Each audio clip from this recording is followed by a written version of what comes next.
प्रधानमंत्री किसान सन्मान निधी योजनेच्या लाखो लाभार्थी शेतकऱ्यांच्या बँक खात्यात 20वा हप्ता जमा। प्रधानमंत्री किसान सन्मान निधी योजनेच्या लाखो लाभार्थी शेतकऱ्यांसाठी एक अतिशय आनंदाची बातमी आज मिळाली आहे।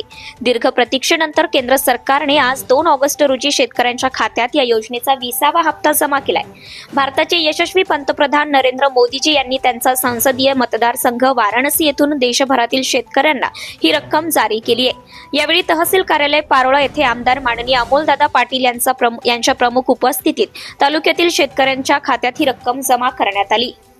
या समय प्रधानमंत्री पीक विमा योजनेचा भित्तीपत्रकाचे विमोचन, स्वर्गीय गोपीनाथ मुंडे शेतकरी अपघात सानुग्रह अनुदान योजनेअंतर्गत अपघातग्रस्त शेतकऱ्यांच्या वारसांना प्रत्येकी 2 लाख रुपये अनुदान प्रमाणे पारोळा तालुक्यातील 12 अपघातग्रस्त शेतकरी वारसांना 24 लाख रुपये सानुग्रह अनुदान प्रमाणपत्राचे वितरण, कृषी विभागाचा महात्मा गांधी रोजगार हमी योजनेअंतर्गत 59 फळबाग केलेल्या शेतकरी लाभार्थ्यांना 11,36,000 रुपये अनुदानाचे वितरण आमदार माननीय अमोलदादा पाटील यांच्या हस्ते करण्यात आले।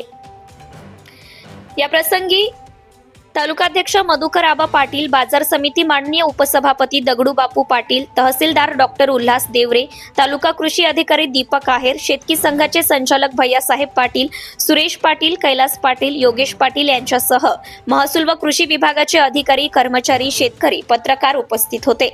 पीएम किसान योजनेचा 20वा हप्ता अनेक कारणांमुळे खास आहे। ही योजना शेतकऱ्यांना दरवर्षी केंद्र शासन 6,000 व राज्य शासन 6,000 असे एकूण 12,000 रुपयांची आर्थिक मदत सुनिश्चित करते। ही रक्कम शेतकऱ्यांना शेतीचा खर्च भागवण्यासाठी आणि घरगुती गरजा पूर्ण करण्यासाठी खूप महत्त्वाची ठरते। केंद्र सरकारचे 6,000 व राज्य सरकारचे 6,000 असे प्रत्येकी एका शेतकऱ्याला 12,000 रुपये प्रमाणे पारोळा तालुक्यातील 27,000 शेतकरी बांधव माता भगिनींना 32.50 कोटी रुपयांचा प्रधानमंत्री किसान सन्मान निधी योजनेचा 20वा हप्ता वर्ग करण्यात आला। यासह आज देखील अनेक शेतकऱ्यांना या योजनेचा लाभ मिळत नाही। केवायसी, मोबाईल नंबर, बँक खाते क्रमांकाच्या समस्या यांमुळे आज देखील शेतकरी या योजनेपासून वंचित आहे। हे पात्र लाभार्थी अनेक वेळा माझ्याकडे देखील तक्रार घेऊन येतात, परंतु त्यांच्या समस्येचं निराकरण होत नाही। यासाठी आवश्यक त्या उपाययोजना आपल्या स्तरावरून सुरू करून वंचित लाभार्थ्याला लाभ मिळवून देण्यासाठी उपस्थित अधिकाऱ्यांना आमदार माननीय अमोलदादा पाटील यांनी सूचित केले।